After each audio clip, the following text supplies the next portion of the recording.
So our next speaker is President Stuart Adams. Before I start talking about that, I kind of have a reputation. I don't know.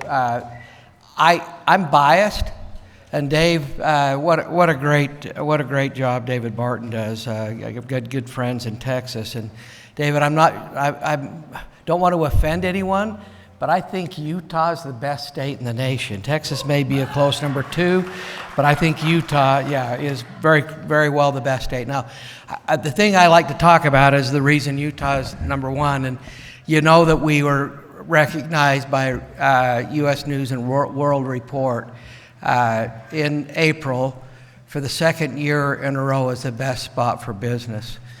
In April last year, too, there's a publication called Rich States, Poor States. 3 economists, Art Laffer, who helped President Reagan with his tax cuts, and helped President Trump with his tax cuts, and Steve Moore, who I think ought to be on the Federal Reserve Board, one of the best economists in the nation, and then Jonathan Williams. They evaluate all 50 states. They look at all 50 states and try to determine how they rate and what their economic future is. For the 17th year in a row, Utah was rated number 1. Pretty amazing. Yeah, and so we're in the best spot for starting a business. But I like to talk about all these accolades, but David Barton talked about something as a legislator, I like to take credit for things, but really we can't take credit for those great accolades, the people. And he talked about a moral and a religious group, and one of the accolades we share in Utah is we're the most giving state, most humanitarian state.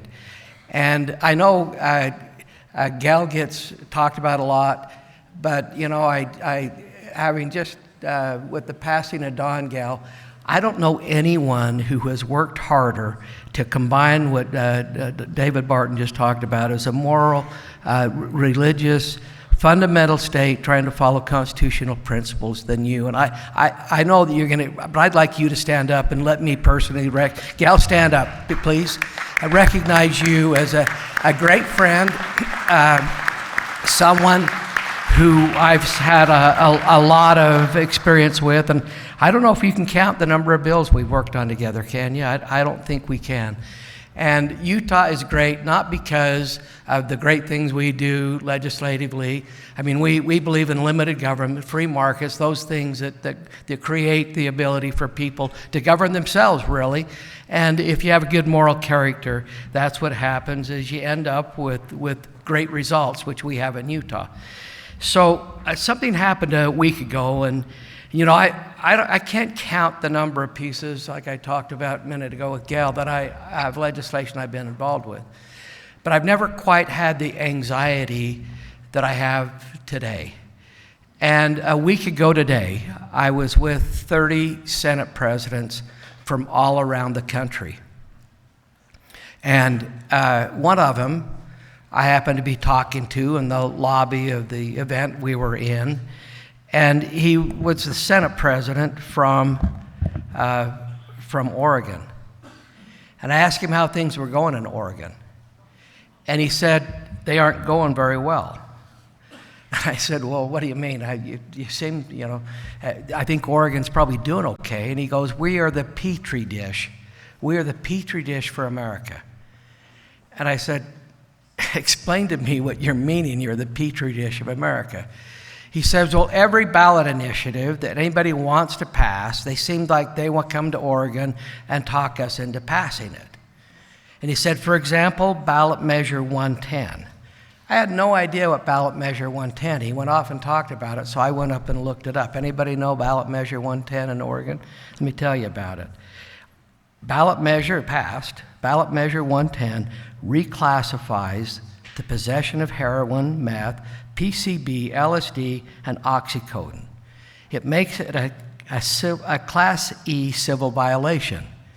A Class E civil violation is punished by a $45 minimum and a $100 maximum fine. They basically actually made legal these drugs. He said it is destroying our state.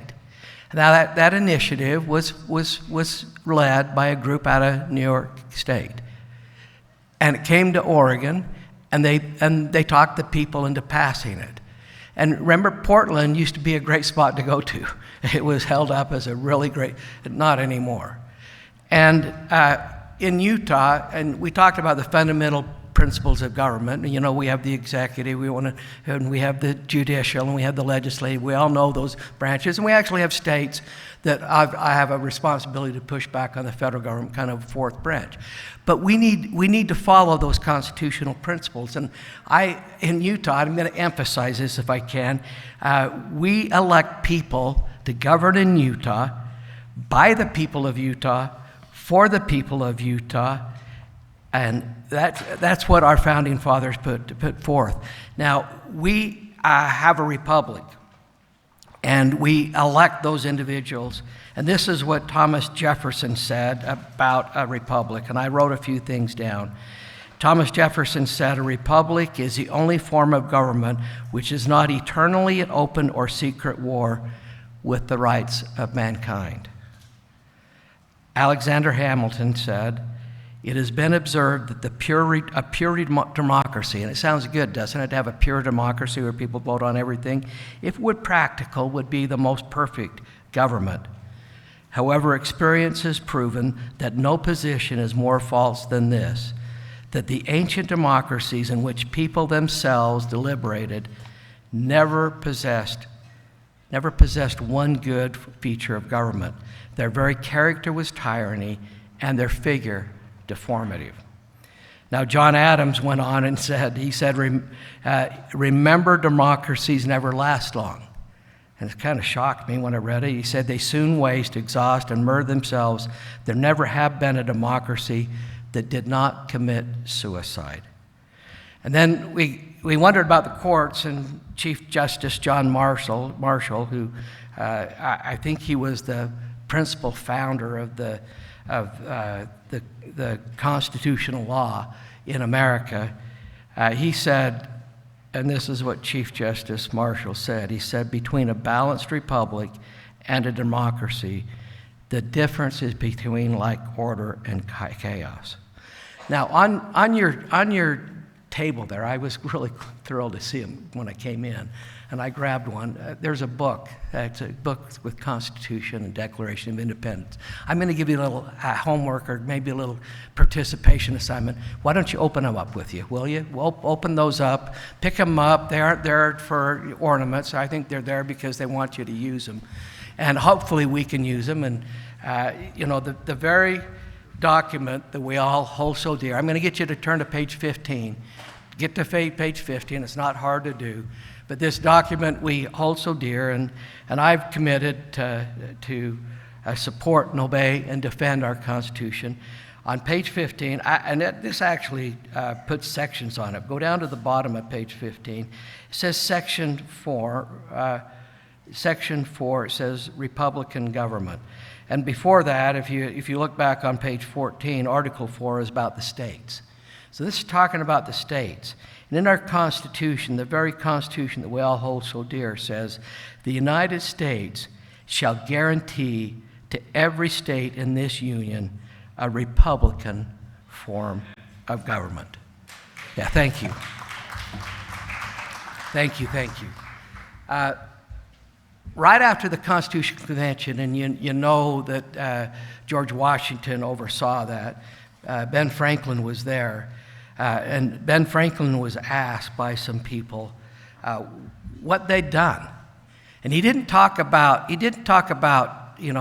Senate and the House. He didn't talk about any of the other articles of the Constitution. He said very clearly, "We have formed a republic if we can keep it."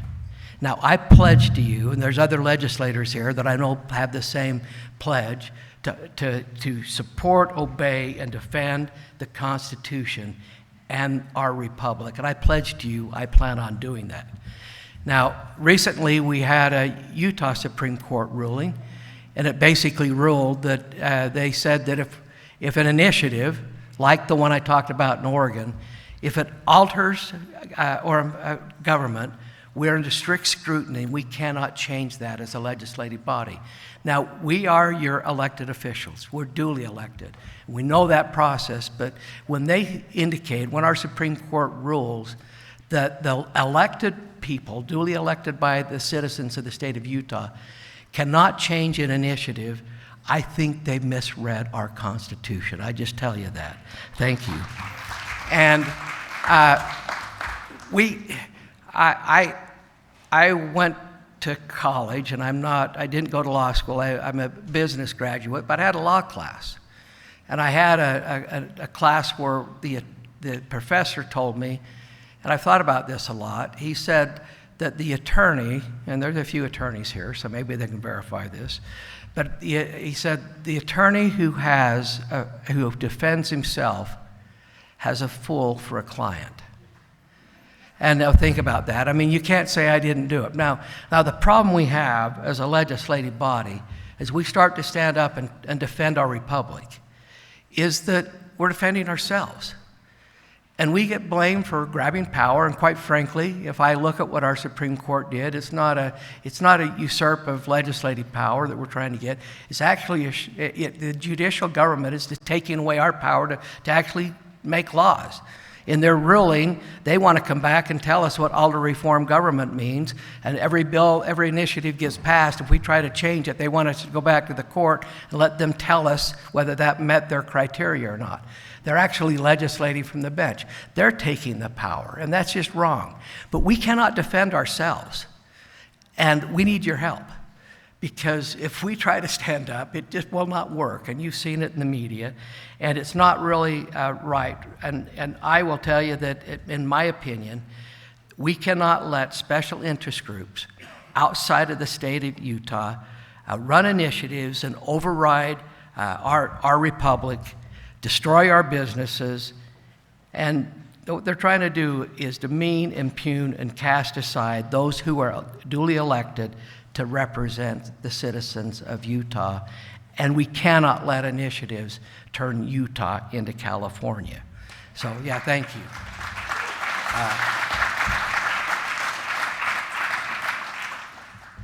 I'm going to talk about a couple of other issues, but I want to just reemphasize that one more time, of all of the legislation that I've been involved with, all of the issues that I have seen, this is the one that will alter and reform our entire process, Utah. I will not be able to stand up here and talk about all the accolades of the great spot Utah is if we let initiatives govern and out-of-state companies come into Utah and govern what we do here. So I'm going to talk about a few other things just because, and I'm looking for time. I think I've got some time here. But one other issue that is really kind of significant is right now, I'm old enough to remember the nuclear arms race with Russia. And if you look at the movie Reagan and look at what he did and how he strategically tried to fight against communism, I grew up in that era. There's an arms race going on right now that scares me.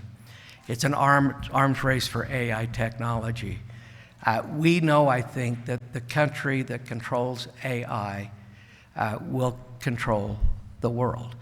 And if your cell phones or not only the TVs, the electronic media, but everything else from cars and all of the things we use, both business-wise and economically, will probably have some AI tie. In addition to that, the country who controls AI will control the military forces. If you look at what's going on in Ukraine right now, I live in Davis County. We have F-15s in Davis County, stealth fighters, unbelievable fighters. But the real war is going on with drones. And those drones a lot of those are AI driven. And when you have AI weapon systems, you're going to be able to either push for peace or you're going to be able to push for more wars. I was actually in Ukraine a year ago, May, 18 months ago, or maybe a little bit longer, and was in the city called Bucha, I saw where the Russians had come in and they just shot men, women, and children, and went into people's homes and took out their appliances, took out their furniture, threw it in the street. The people thought that when they dug the trenches, they were digging to try to fortify the troops. They actually just dumped the people in it. And I stood at one of those trenches with the wreaths and flowers on it where the people, I never thought that would happen in my lifetime after seeing World War II and seeing what happened there. But right now, we're not in a secure spot in the world if we look what's happening around us. And we cannot fall behind with AI technology. AI technology needs data centers to be able to run. What do data centers need? Power. And what have we done in America right now? We've stopped fossil fuel production. We pushed back on oil. We pushed back on coal. There's no excess power in America. We sit here with China, ready, with all the power in the world. They keep building nuclear plants, building coal plants, and they'll have AI technology and we won't.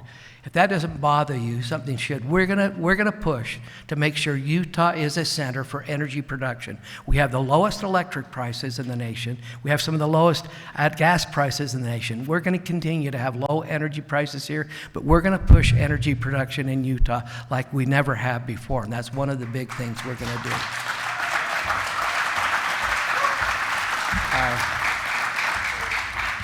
The other thing that kind of scares me a little bit is critical minerals.